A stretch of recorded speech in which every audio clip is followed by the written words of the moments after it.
The breathing earth. Dr. Alistair Finch had always found a peculiar comfort in the darkness, not the absence of light, but the complete, absolute black of the deep earth. It wasn't the distant drip of water or the scuttling of cave-dwelling insects. It was deeper, resonating in the very bones of the earth, a low, constant vibration that made the fillings in his teeth ache. It seemed to come from everywhere and nowhere, enveloping them. Lena, her face already smudged with cave dust, frowned. "Do you hear that, Alistair? It's like a pulse, a heartbeat." Alistair, ever the scientist, checked his geological sensors. "Likely seismic activity, Lena. Minor tremors. Nothing out of the ordinary for this region."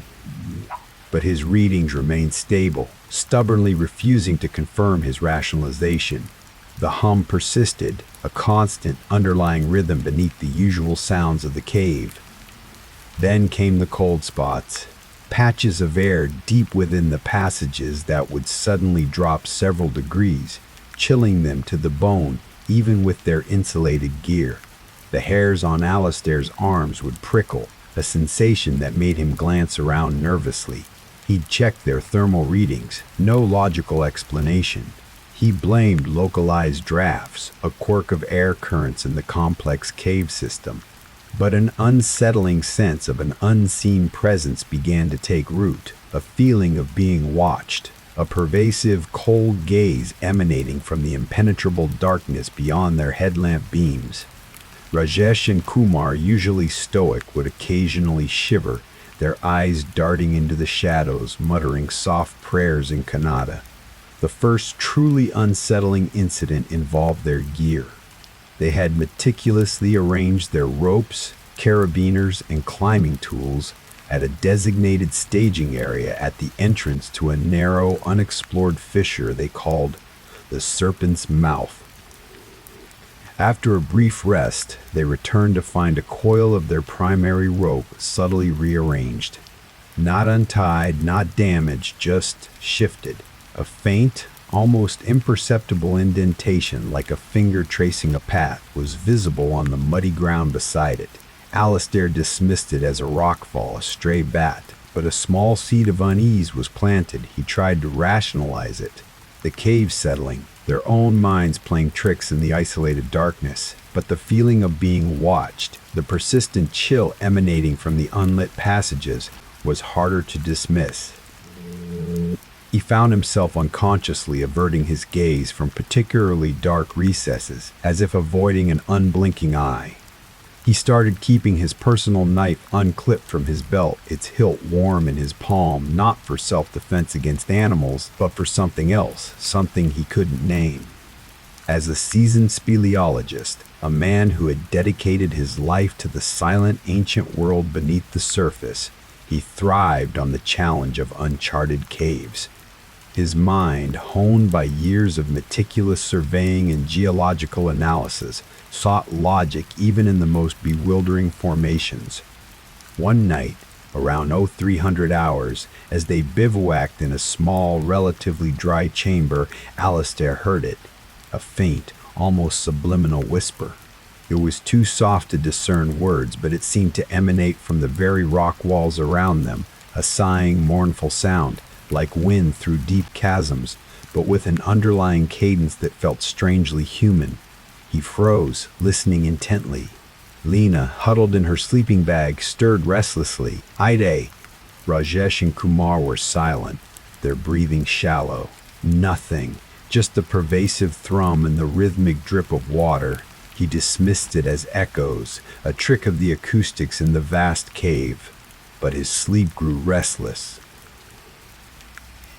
The anomalies escalated, subtle yet persistent, gnawing at Alistair's rigid logical framework. The rhythmic thrum intensified, now occasionally accompanied by a high-pitched whine that made his ears ache, as if something vast and ancient was slowly rousing.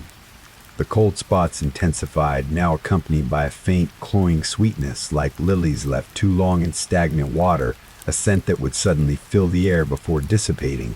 It was a smell that spoke of decay and something ancient, utterly out of place in the pristine subterranean world.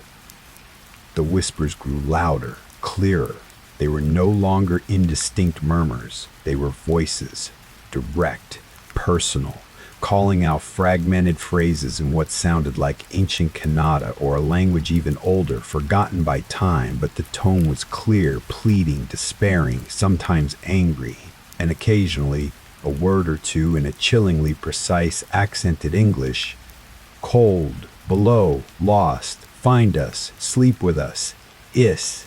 He heard a child's soft sob, a woman's desperate plea, a man's guttural gasp, always seeming to emanate from the very stone around them, echoing through the unlit passages, seeping through the rock.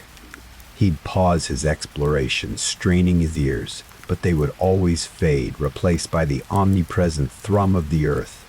He started seeing fleeting shadow figures in the corners of his vision, coalescing for a split second into familiar forms. A small, thin child, a grieving woman in tattered clothes, an old man with hollow eyes, before dissolving back into the darkness. He believed only in what he could measure, what he could map, what he could touch. The earth, to him, was a grand, indifferent machine, its secrets locked in stone and time. He was wrong. His own reflection in the pooled water of a subterranean lake seemed to distort, his features twisting into a fleeting grimace, a look of utter despair, before normalizing. It was preying on his mind, twisting his thoughts, trying to isolate him further. He developed a slight tremor in his hands, barely noticeable but present. He stopped eating properly, stopped sleeping soundly. His logical mind, his anchor, was slipping. He found himself muttering arguments against an unseen presence, then immediately regretting it, retreating further into himself. Lena, though equally unnerved, tried to maintain scientific objectivity. It's the psychological effect of deep caving, Alistair. Sensory deprivation, isolation. The mind plays tricks. Her attempts at reassurance only isolated him further. Rajesh and Kumar, however, seemed to understand. Their eyes held a weary dread that mirrored his own. The entity, whatever it was, knew. It was nurturing his despair, cultivating his isolation. Yeah. Alistair began to research the local folklore more deeply, spurred by Lena's attempts at rationalization. He found obscure texts, old maps that detailed sacred caves, places where offerings were once made to the sleeping earth. One particular legend spoke of an ancient civilization that had delved too deep, disturbing something primal, something vast and ancient that resided in the very core of the mountain. They had offered sacrifices to appease it, their cries and souls absorbed into its vast consciousness. The caves were not just caves, but the veins of a living, malevolent entity. A chill ran down Alistair's spine. The children's sobs, the women's pleas, the cold spots, the scent of lilies in decay, the hum. It was all converging. He looked at the narrow opening of the serpent's mouth, knowing that beyond its confines something was waiting. He felt a sudden, overwhelming urge to explore that passage, to confront whatever lay beneath, to force it to reveal itself. He felt a desperate need to understand. One particularly claustrophobic day, deep within the cave system, a section of the passage behind them unexpectedly collapsed, sealing off their primary route out. Their comms crackled with static, then died. The air grew thick with the cloying sweetness. The scent of lilies and damp earth intensified, almost suffocating. The rhythmic thrum in the cave became a deafening pulse, vibrating through the very rock around them, through their bodies. His current expedition, funded by an obscure historical society, focused on a newly discovered cave system beneath the Western Ghats, near the less explored regions surrounding Chikamagaluru, Karnataka. The whispers intensified, a cacophony, a swirling vortex of voices, all of them his, all his anxieties, all his doubts, all the faces he'd lost. And then, from the depths of the hum, a clear, distinct sound. A child's laugh, playful, innocent, yet utterly chilling, followed by that guttural chuckle, now louder, more confident. They stood frozen in the oppressive darkness, their headlamps cutting trembling arcs through the gloom. Alistair felt the cold spots swirling around them, coalescing, forming indistinct shapes that pressed in on them from every side. And then, slowly, deliberately, they heard it. A faint, wet, slithering sound coming from the depths of the serpent's mouth. A faint, unearthly blue light began to emanate from the narrow fissure, illuminating the chamber in an ethereal glow. Lena gasped, her breath catching in her throat. Rajesh and Kumar muttered prayers, their eyes wide with primal terror. Alistair, though his limbs trembled, was drawn, transfixed to the opening. The fissure was not empty. Instead, within its depths, a scene was unfolding, not a void, but a glimpse into something else. He saw vast, impossibly deep caverns stretching into an endless abyss, filled with a shimmering, viscous liquid that pulsed with the same blue light. And within this liquid, hundreds, thousands, millions of faint, ethereal forms drifted silently. They were transparent, barely visible but unmistakable. Men, women, children, their outlines wavering like smoke. They floated aimlessly, their faces blank, their eyes like twin voids. And then, in the very center of the vast, pulsating ocean of souls, bathed in the unearthly blue light, a shimmering distortion, like heat haze, forming a vague bipedal figure, impossibly tall, impossibly thin, its limbs too long, its head too small. Its skin seemed to ripple, like water under moonlight. And its face, it was a shifting mosaic of shadows and light, features coalescing and dissolving, but he saw the eyes. Not eyes, but two swirling vortices of darkest black, reflecting the dim glow of the scene with an unnatural, hungry gleam. This was the sleeping giant, the breathing earth, not a spirit, but something far more ancient, something that fed on the echoes of pain, on fear, on the fractured souls of the lost.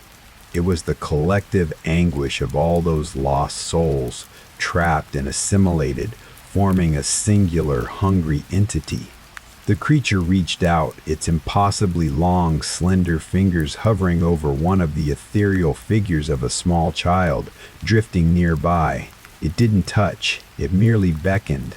Local folklore, whispered by the villagers, spoke of these hills as the sleeping giants, places where the earth itself breathed. They warned of certain caves, particularly those with the faint, cloying scent of lilies and damp earth, as mouths of the forgotten. The voices in Alistair's mind coalesced, a chorus now, 1,000 alien thoughts, 1,000,000 human fears, all merging, all vying for dominance. They wanted to rest. We offered peace, understanding, freedom. Join us, Alistair. Rest forever. He watched in horror as the creature in the abyss seemed to inhale, a subtle sucking motion. The ethereal figure of the child wavered, its outline shimmering before it slowly, inexorably began to drift towards the creature, its form becoming translucent, merging with the swirling darkness of the void where its mouth should be. It didn't struggle. It simply dissolved, a look of placid resignation on its face. Then another figure, an old woman, then a man, all drawn into the shimmering void. The fissure was a silent maw, consuming them. The blue light from the creature pulsed, then intensified, becoming a blinding, invasive blue that seemed to burrow into Alistair's very being. He felt cold, so cold. And then, a tearing sensation, not physical but profound, as if something was being gently, meticulously peeled from his core. He heard his own scream, distant, muffled, then fading into the terrifying alien hum. Lena shrieked, a sound of pure, unadulterated terror. Rajesh and Kumar, their faces contorted in horror, grabbed Alistair, pulling him back, away from the glowing fissure. They screamed at him, their voices desperate, urging him to move, to run, though there was nowhere to go. They dragged him away from the chilling spectacle, deeper into a side passage he hadn't noticed before, a narrow crawl space that offered a fragile sense of concealment. The creature's hum intensified, a furious, vengeful roar, then abruptly ceased. The cold receded. The silence descended. The light from the fissure vanished. The passage behind them was still dark, still sealed. They were trapped, but alive, for now. Rescuers reached them 3 days later. A desperate, almost miraculous effort by a local team, guided by Kumar's intimate knowledge of the caves. They had found an alternate, almost imperceptible passage that led to a higher exit. Lena was incoherent, suffering from severe shock and hypothermia. Rajesh and Kumar were gaunt, their eyes hollow, speaking only in hushed, terrified whispers of what they had seen, what they had felt. Alistair was catatonic, his mind shattered by the experience. He was diagnosed with severe PTSD, stress-induced psychosis, and dissociative episodes. Alistair, pragmatic as ever, dismissed them as quaint superstitions, the poetic fears of an unscientific people. He was there for the geology, for the thrill of discovery, not for ghost stories. They put him on medication, therapy. They tried to fix him. Lena eventually recovered physically, but mentally she was a shadow of her former self, abandoning paleobotany for a quieter life. Rajesh and Kumar, the brothers, never ventured into the caves again, dedicating their lives to a remote temple, their faces permanently etched with a profound spiritual dread. Alistair lives in a small apartment now, in a bustling city, far from any caves, far from any profound silence. He avoids enclosed spaces, particularly those that are too dark, too still. He avoids the deep earth. He avoids silence. He leaves the television on, always, a low hum of white noise to drown out the others. He checks his reflection endlessly, scrutinizing his own face, half expecting it to distort, to show the void. He refuses to acknowledge any sound that resembles a hum or a whisper. He tells himself it was hypoxia, hallucinations, the sheer exhaustion of the expedition, the burden of being trapped, the stress of modern life finally catching up to him. He repeats it like a mantra, a fragile shield against the terrifying truth. He clings to logic, to reason. But the shield is riddled with holes. From that day, he still remains thinking about it. He feels the faint, inexplicable cold spots, even in the warmth of summer. He sometimes catches the cloying, sweet scent of lilies and damp earth on a breeze or in the stillness of the night. He hears faint whispers, just on the edge of hearing, calling his name, promising him oblivion, echoing the ancient voices, the cries of the lost. He scrutinizes the faces of strangers, the expressions of friends, looking for that subtle distortion, that unnatural stillness in their eyes, that hint of ancient knowledge. He knows it's still there, beneath the Western Ghats, in the heart of the earth, slumbering, and he knows with a horrifying certainty that it carried a piece of him with it, a resonance that was forever altered, forever open to its cold, unblinking gaze. He escaped the cave, but he did not escape the entity. He is safe for now. He is forever haunted by the chilling knowledge that beneath the familiar veneer of our world, ancient, hungry things lie dormant, or perhaps actively pursue, waiting for the curious, waiting for the isolated, waiting for the fear, forever ensuring that some absences once experienced can never truly be filled. His team was small but experienced. Dr. Lena Sharma, a brilliant young paleobotanist with an infectious enthusiasm for ancient flora, and the two local guides, brothers named Rajesh and Kumar. seasoned trackers with an almost supernatural intuition for the terrain, their faces etched with the wisdom of the hills.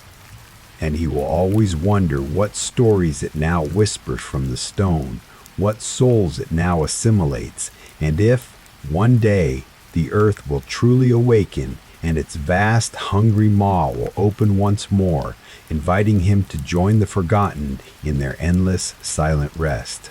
They had spent days mapping the initial chambers, their headlamps cutting through the primeval darkness, revealing stalactites like frozen tears and stalagmites rising like silent sentinels. The first hint of something amiss wasn't a grand, terrifying spectacle, but a subtle shift in the everyday. It began with the sound.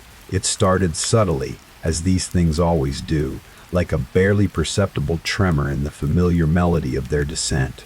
Deep within the second chamber, a vast echoing space they had nicknamed the Cathedral, Alistair began to hear it. A faint, rhythmic thrumming. Thanks for watching. The veil between our world and theirs is thinner than you think. Each like, each share, each subscription strengthens the connection.